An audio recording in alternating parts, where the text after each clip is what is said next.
On October 4th, faith communities on the North Shore gathered, and we heard the responses of 5 presenters from different faith communities on the North Shore.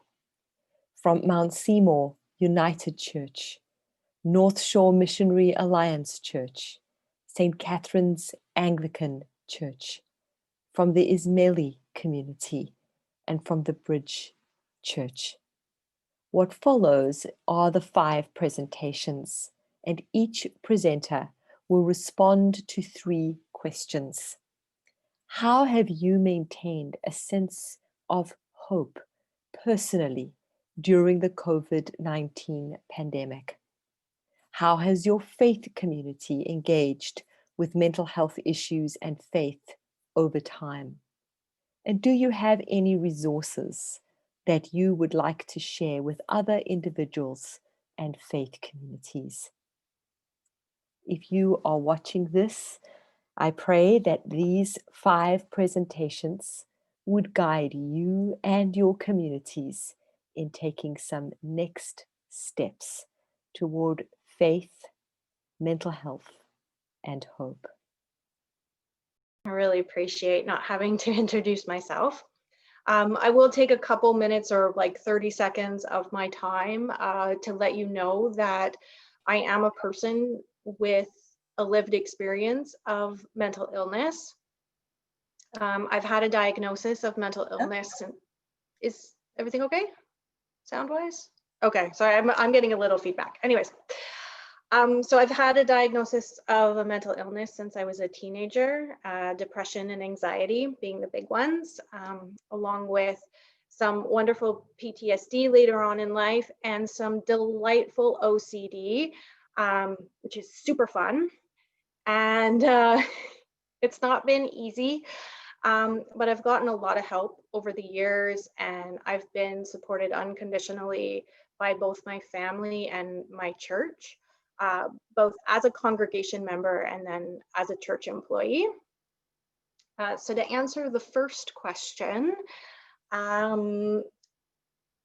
sense of hope personally, I maintain my mental health by getting outside as much as I can, lots of walks in the forest, spending time with my family, playing games and chatting, and really practicing our patience with one another as we were all trapped in the house all together for a while.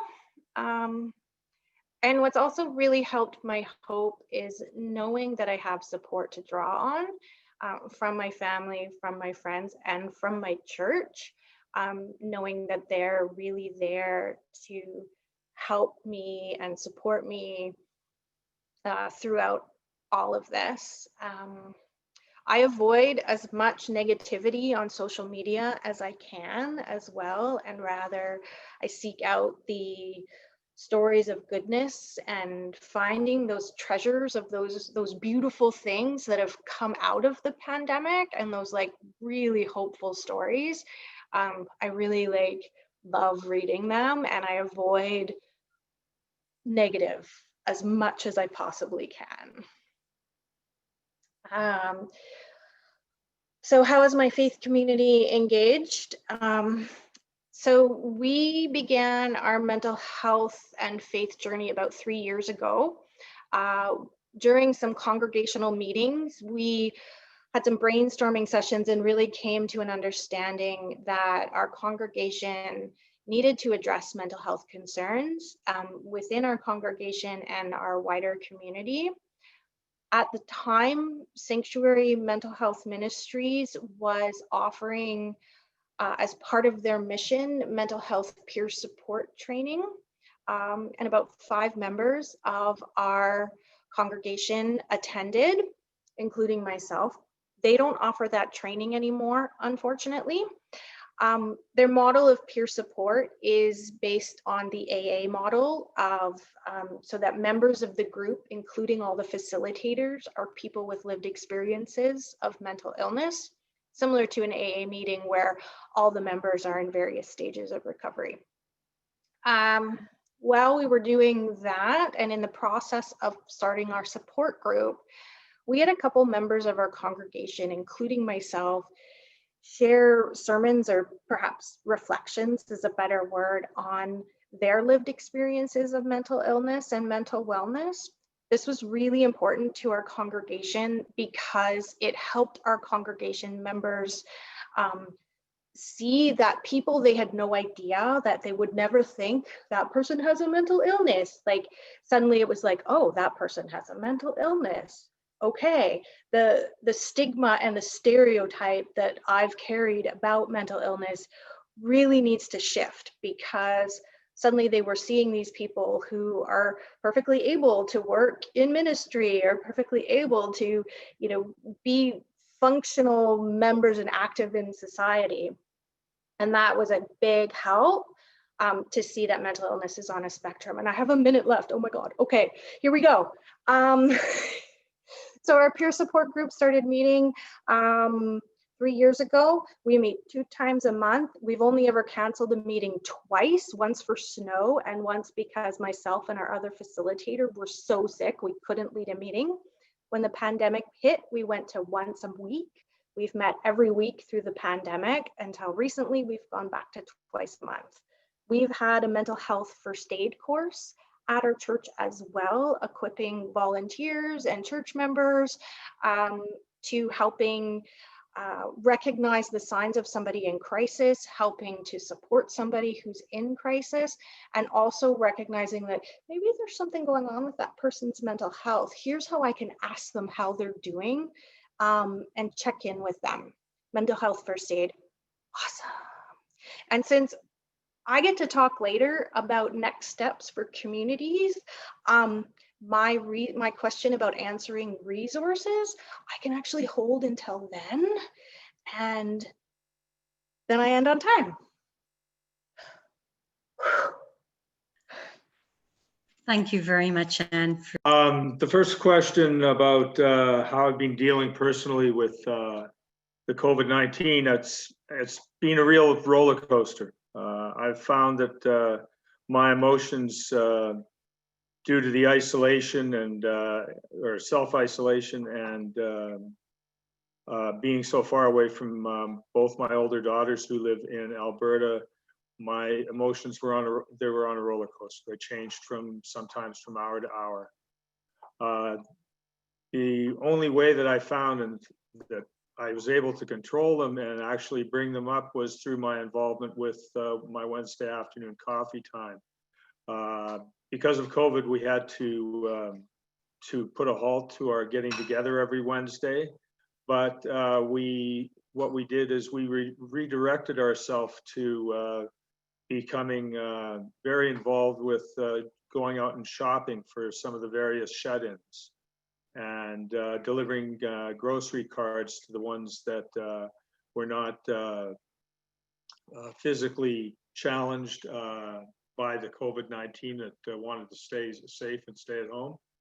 Anyways, I had a chance to deliver grocery cards to a number of women over town that were very isolated, and through being able to deliver these cards and pray with them for God's support, it was, really a light in my day.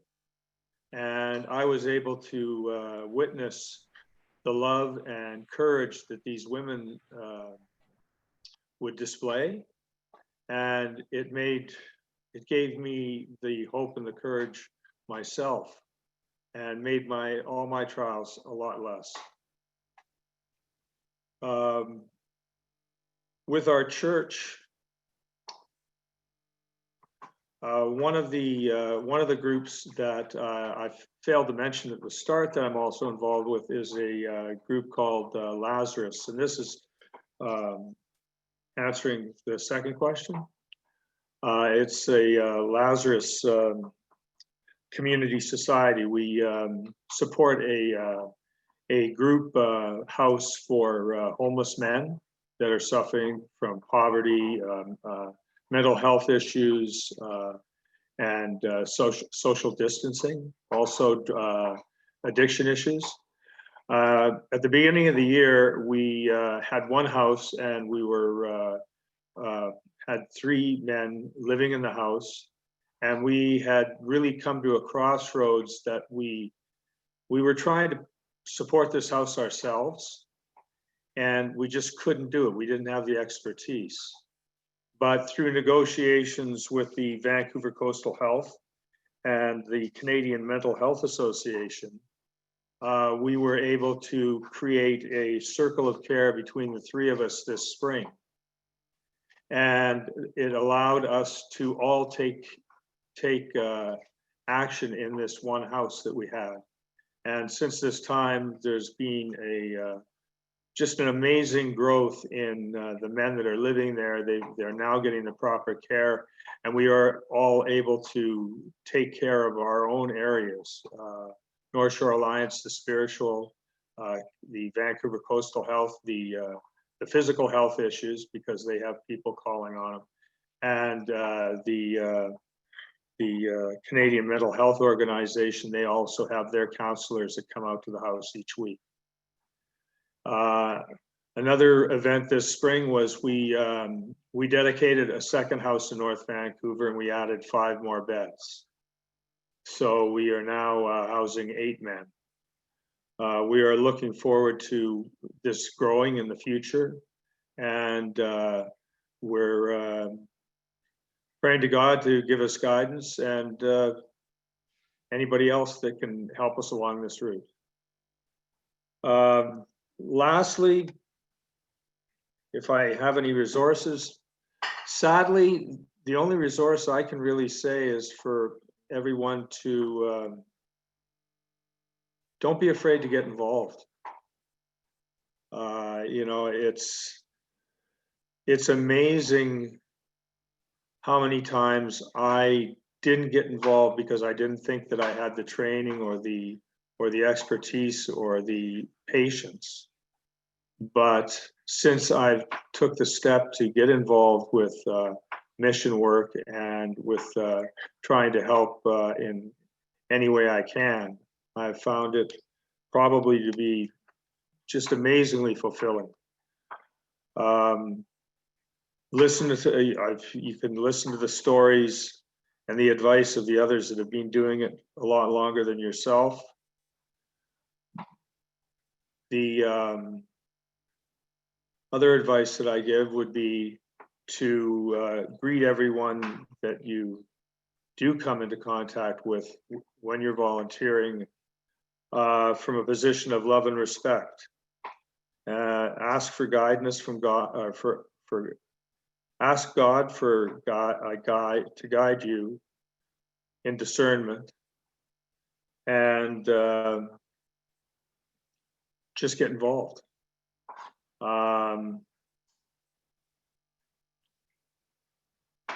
I don't really know what else to say. I could tell you so many stories, and if you do want to get together and talk later, or over coffee or on the Zoom, I have no problem. But all I can say is thank you for allowing me to share, and I'm looking forward to the future and to God's help and discernment and whatever He sends.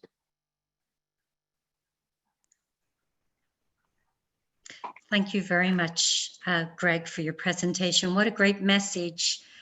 Get involved. So thank you, Greg. The next person that is speaking is Deborah Foster. And Deborah is from St. Catherine's Anglican Church. Deborah draws strongly from an Okay. Let me first define what I mean by hope. I'll do that by relating an experience that I had with illness some years ago. I collapsed into a brain-burning fever with many complex symptoms that led me mostly bedridden for 3.5 years. I lost my financial independence, friends, support system, and I lived alone in extreme isolation. Towards the end of that 3.5 years, I finally said to God, fix this or finish it, but don't leave me in this living death. I had an interior sensation of falling, as if the Almighty had picked me up and thrown me over a cliff into a bottomless abyss filled with my worst fears. It felt like I would fall forever. Instead, I found myself suddenly landing on something that was soft and flexible, firm and strong. As I touched down, I clearly heard a voice in my head say, "Faith, hope, and love. You do not hold on to these. These hold on to you." And I realized that faith, hope, and love are not ideas or emotions or something outside myself to grasp for. Rather, they are qualities of divine being, living qualities that I encountered within my own ground of being in union with the divine presence that holds me. These days, like most of us, I'm experiencing high levels of stress, which cause me to constrict physically, emotionally, and mentally. So I reconnect with faith, hope, and love by practicing what I learned those years ago. I let go and I drop down. I do this with my meditation practice. Working with presence, awareness, and breath, I focus into the tense areas in my body and release with my out breath. That simple, repetitive action reconnects me with that interior sacred ground and hope. There are various methods for doing this, taught in the contemplative traditions, as well as by contemporary therapists. In the parish of St. Catherine's, we're currently working with Father Thomas Keating's meditation practice called Centering Prayer, and its related insight practice, the Welcoming Prayer. And we're also about to begin a new group teaching related practices. When these are worked with focused in the body, not as a mental exercise, they are very effective in healing stress and trauma over time. I also work with Qigong. Others use yoga, Tai Chi, meditative walking, etc. Neuroscience is now in sync with the great meditative traditions, identifying the link between body-based meditation and mental health. For myself, I maintain my contemplative practice with a daily discipline, and over the years in many different churches and faith communities, I've participated in weekly practice groups, such as those we have at St. Catherine's, and silent retreats guided by mature and proven teachers in the tradition.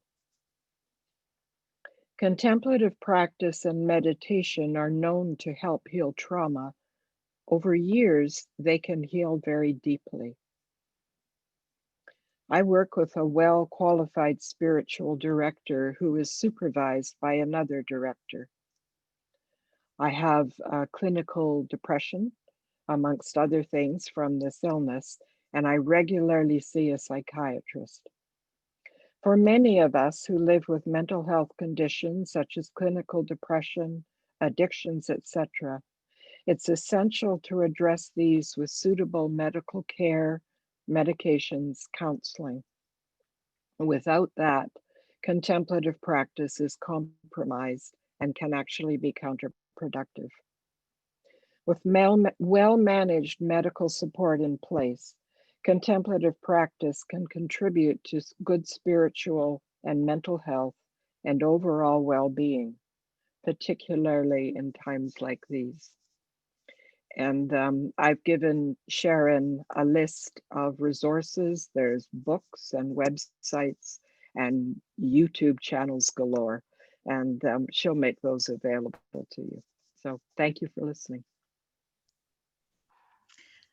Thank you very much, Deborah, for your story and for sharing it with us. I think everyone.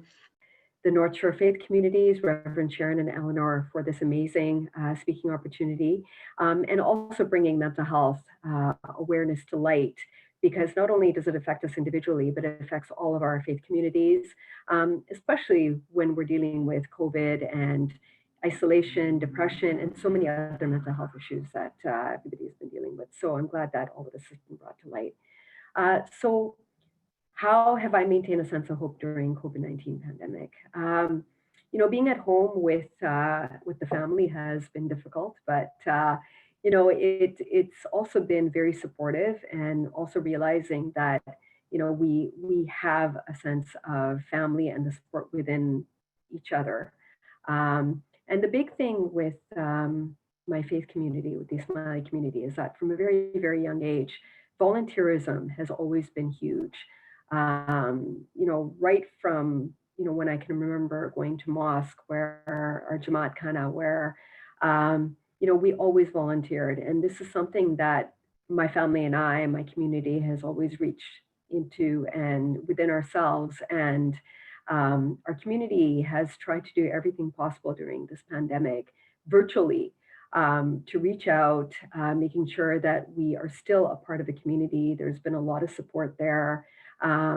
You know, from virtual webinars to, we have an access line where individuals can call in, email, chat, and just being connected to the community. That's the big thing that has helped my faith and my hope during this time.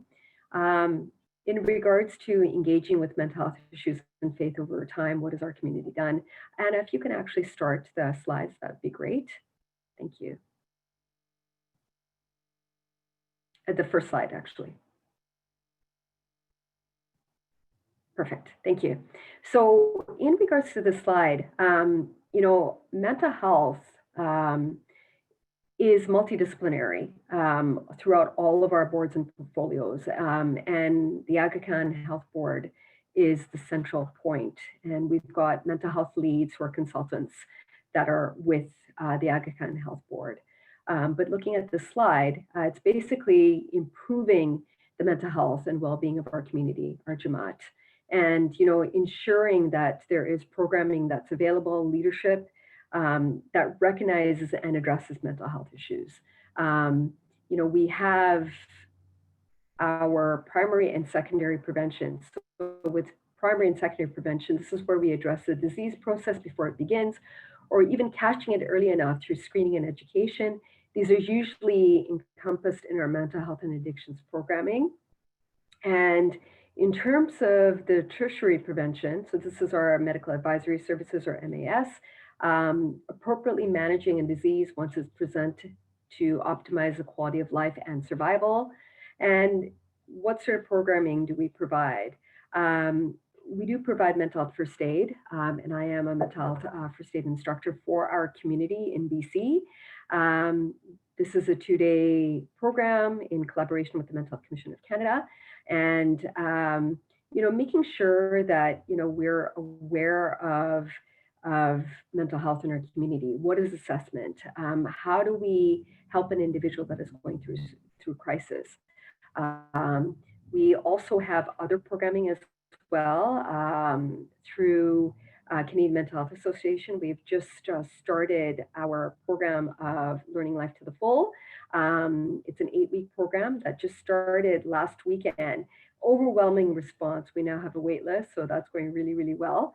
So virtual pilot, which is free in BC, and we're actually doing this program for our community. We also have a substance use strategy, so in collaboration with other boards and portfolios. You know, as I said, virtually our community is trying to do as much as it can to ensure that there's support, there's education for the wider community within our community. So we did actually have a webinar on opioid crisis. We've had other mental health webinars as well. And then in collaboration with our national team, we also have different webinars. Mental Health 101, which we've had in Farsi. We've also, I think, had in Gujarati as well. Maternal mental health, childcare. We've also had other webinars, caregiver burnout, addictions, recognizing what substance use is and its effects, and then also explaining Mental Health 101, that in regards to that, if individuals can't do the 2-day mental health first aid, then we do offer that Mental Health 101, where it's a shorter segment looking at different components of mental health and prevention, but much shorter than mental health first aid. So Anna, can you go to the next slide, please? And you see over here, this is our slide about our medical advisory services. So it is a very timely process. It assists individuals in our community with information about their diagnosis, helping them navigate the healthcare system. There's also advocacy to optimize quality of care. And the mission is to assist and empower the Canadian Ismaili Jamaat to access high quality healthcare resources and to make informed decisions about their well-being. And again, guiding principles, confidentiality, timely service, easily accessible, and making sure that equity, social justice, and handholding are there, because it is very difficult to actually maneuver our healthcare system. So having somebody there who is trained, and as you can see, we have 35 MAS consultants from various fields, and we've actually highlighted the mental health team there simply because there is a subsidy that we do actually provide for individuals that qualify. They do actually receive the subsidy, so they can actually access psychotherapy treatment if needed. And in regards to the third question, do we have any resources? So we've actually sent resources to Reverend Sharon, and I believe other resources would be exactly what we're doing, collaborating with other faith communities. I feel that our connection, our collaboration with each other is basically spreading the word about mental health, that we all deal with mental health, and understanding that we're not alone, that we are connected as a community, and not just within our own faith-based community, but within all of our communities. Thank you, everyone.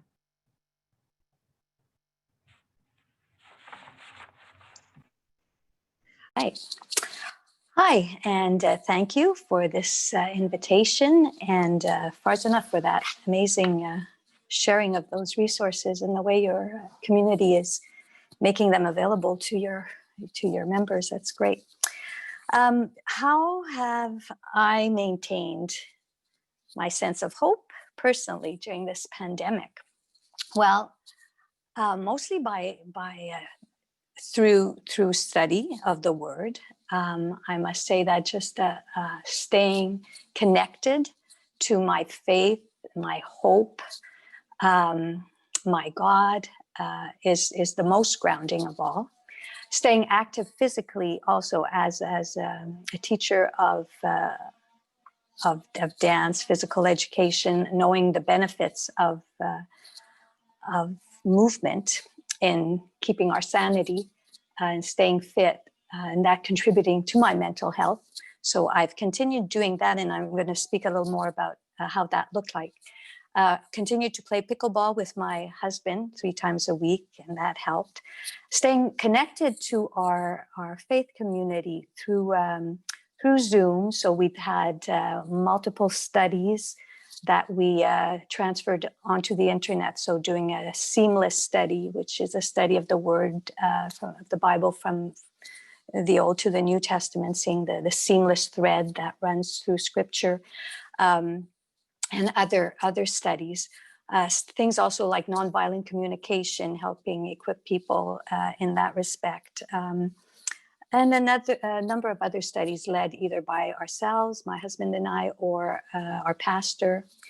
And also prayer, doing prayer online through Zoom throughout the week. And when we could, meeting with socially distancing in the parks and doing that. So all in all, we've been able to make it through. Of course, it's, as for everybody, it's a difficult time, but staying connected even through the web is a big help. Our faith community and how have they engaged with mental health issues and faith over time. We've run programs in the church like celebrating recovery.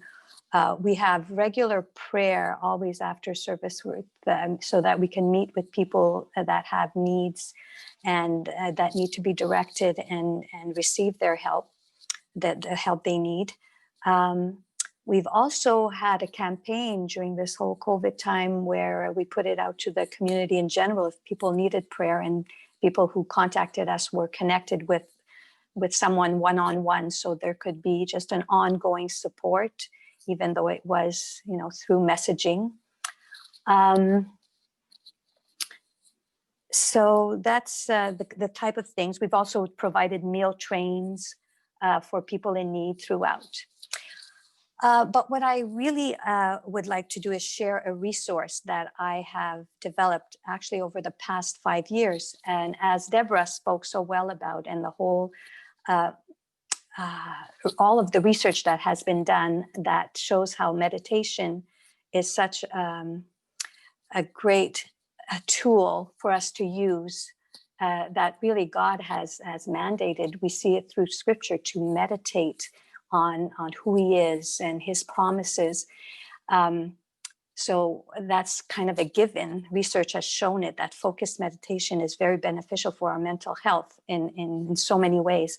And coming out of the background that I have in dance, I felt after I retired 5 years ago that there really wasn't the type of discipline out there that I really felt would be totally what I wanted to do in terms of meditation. And I had already 40 years ago created Dancercise and saw how that evolved in the world and became all kinds of things. And so I thought the word in that we see in Psalms that asks us to pause, to reflect, to meditate, to consider, to wait is the word Selah that we see. And so one day, as I was pondering myself as to what I would want my physical fitness regime to look like, I thought I wanted to have everything. I wanted to be able to, within my hour or 30 minutes or whatever time I choose to dedicate to that, to be able to do my cardio, my flexibility, my core work, and then my breathing, my relaxation, and my meditation. But my meditation will be focused on God's word. So if you want to just quickly pull up those 2 slides, I just remembered that I had some slides. And oops, that's what's going on here.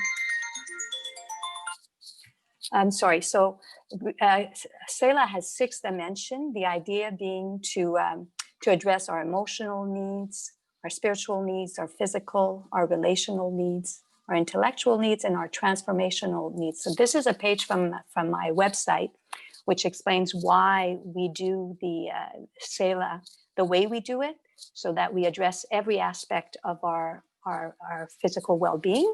And then if you go to the next slide, what we've done to help our community is I've started doing Selah on Facebook. It's free. I ask people to just contribute to their preferred charities if they want to contribute something, whether it's an orphanage, the Harvest Project, whatever it is that their heart feels like, if they want to contribute something. But I lead the classes for free myself. And I guess our slide is stuck. It's stuck on my screen. Do you see that, Anna? So what you'll see on the next slide, if it ever comes up, is our Facebook page and some of the things that I do there. So there you have the home page, and then we have been meeting in the park as much as we could, doing socially distanced Selah, as you could see there on the bottom left. And then sometimes I just do it right here in my living room.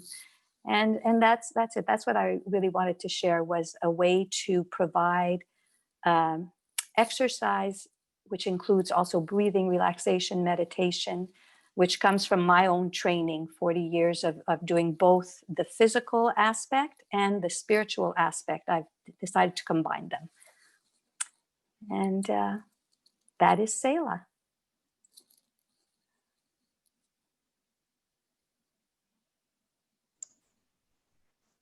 Hello, Carol. Carol, thank you very, very much for your presentation. Staying connected, staying active, and resource-focused meditation is very, very important. Thank you very much, each and every one of you, for your presentations. It was wonderful to share your stories and very brave.